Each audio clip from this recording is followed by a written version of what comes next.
Hey everyone, it's Deathclock1637 here, and I'm going to make a video for a couple of purposes. I heard about an interview that was posted to Reddit with Rod Ferguson, who is the current director of Diablo 4, and he was talking about how Diablo 4 was trying to be more D2 like, and he was talking about the item hunt and how a lot of the pinnacle items take a long time to find.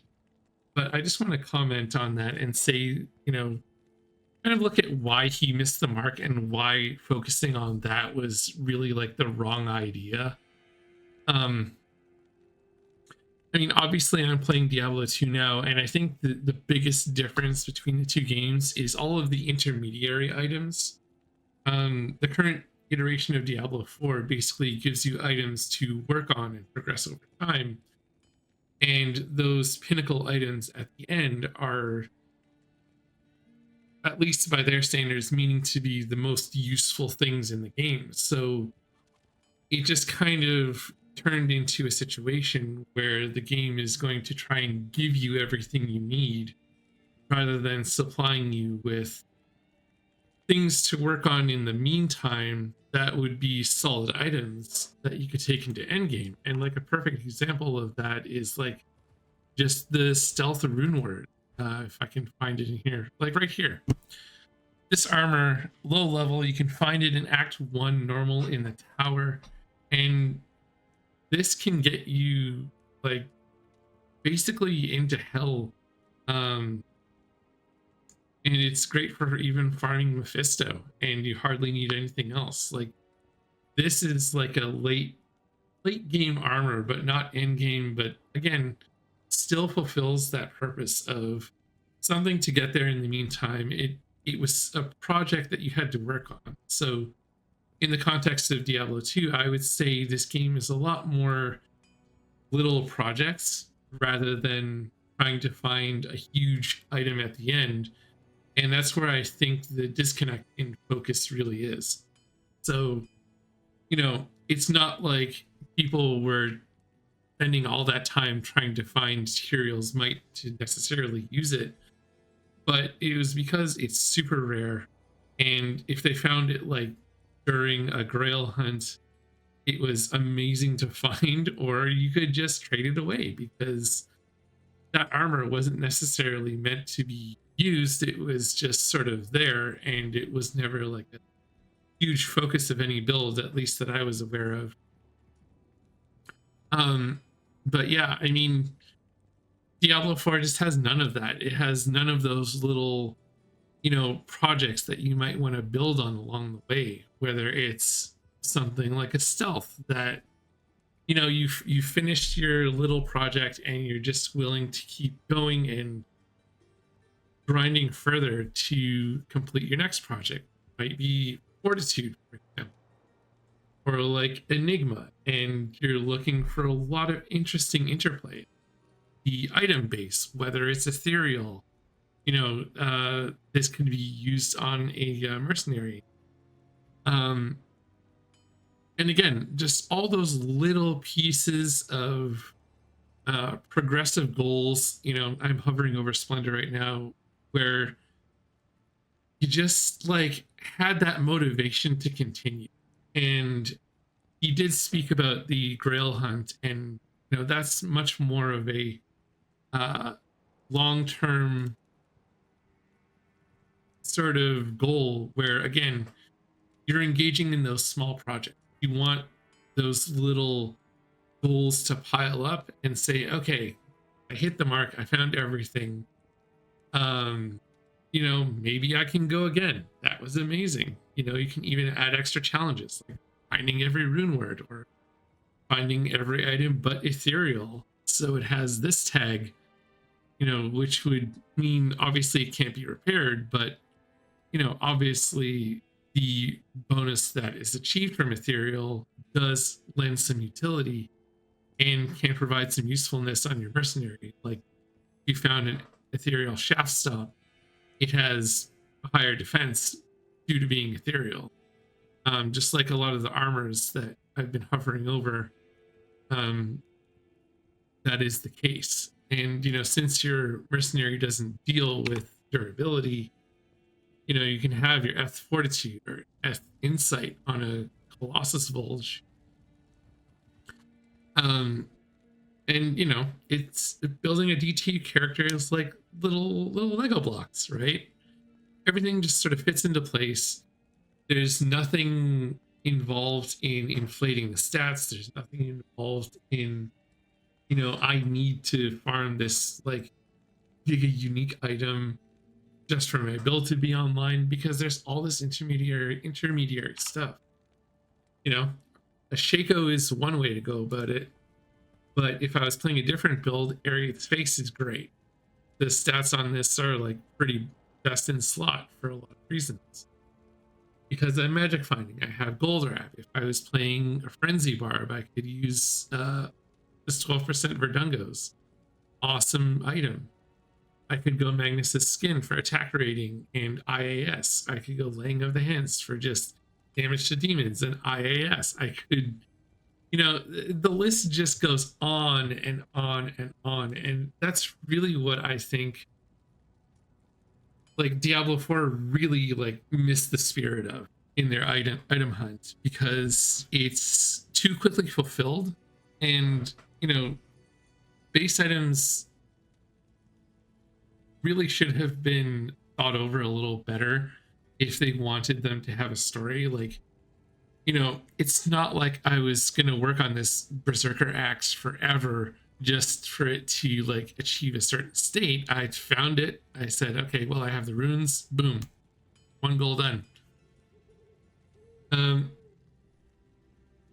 yeah, I mean, it just keeps you looking for those other things. And I just don't think a lot of modern games have managed to capture that magic, because they don't look at the totality of it. It's just kind of a miss,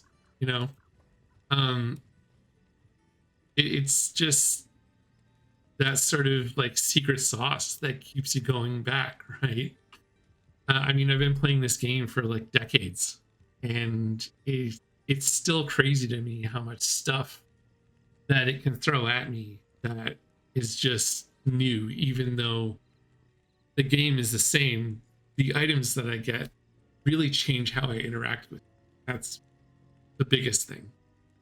But getting to my barbarian, hopefully I wasn't rambling too long. This guy is basically purpose built for MF. That's the help key. I needed character sheet. My current MF is 491. I could work on this by getting some better chances at like 40%. Another Nagel ring if I can figure out the FCR, because this is just increased attack speed on High Lords. I have a Chan Shaco, or Cannot Be Frozen. Gold Wrap, like I pointed out before. Gore Rider, Deadly Strike, Crushing Blow, Open Wounds. I have Grief. Pretty good Grief. Best in slot. That damage there, the 381 is really what matters the most. There's high attack speed, prevent monster heal, Deadly Strike. Again, back to the High Lords, Deadly Strike, increased attack speed, lightning damage. This is for FCR on Switch, and in this case I have 2 Whiz Spikes for that 105 faster cast rate. I'm technically at 110, but this is what will let me teleport with Enigma to my targets, which this is also a fantastic armor. Really OP because I can have teleport without a staff. Yeah, the other awesome item here is this 6-assisted Phase Blade. As far as I know, this could be a crystal sword as well in D2R. I farmed a barbed torch. This one's kind of mid. I have an Annihilus, 14, 17, okay. And then just, you know, the charms and those extra little, once again, extra little goals and things to help you along the way. So I'll show you kind of what a run looks like. So I'm gonna buff teleport on the whiz spikes. This is the same cast frames as the sorceress. We're gonna head into the pits. We're gonna go for the boss groups, scare away any lobies, and boom, again, just use find item.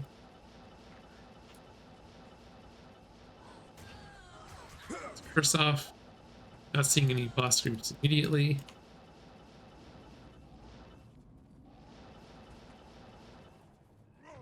Scare away the lobies. Boom. Find item. Find item. You can use that on champion packs and boss packs. Same. Boss. Dead. Good. And then you basically recharge and go again. In terms of the skills, all of these 10-point things have one in them. The rest of the bonus is coming from all of the plus the skills that I have on my gear. So I'll start from here. It was 1 point in bash, 1 in stun, 1 in concentrate. The rest, you know, max out berserk. Combat mastery, so I'm using swords. So I use blade mastery. If you want to use axes, you can go there.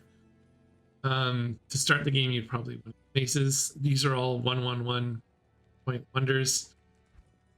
And in here, I have points in Owl for synergy, to increase the magic damage that Berserk deals. So I split them up between Battle Orders and Owl. And again, 1 point in Battle Command, which is raised to 10. In this game, Find Potion is a synergy to find item. So this grants an additional 1% chance to find an item per level. You can switch points around. If you want to do a little less damage and pump more into find item, you can. Or if you want do less points in battle orders, you can put in Owl. Whatever you want to do just kind of works in that sense. But this barb is like super fun. And again, it just kind of, really encapsulates that sort of piece by piece item hunt that Diablo 2 has, that I feel they would have to make a new Diablo game and, really have some hours in Diablo 2 to like really understand.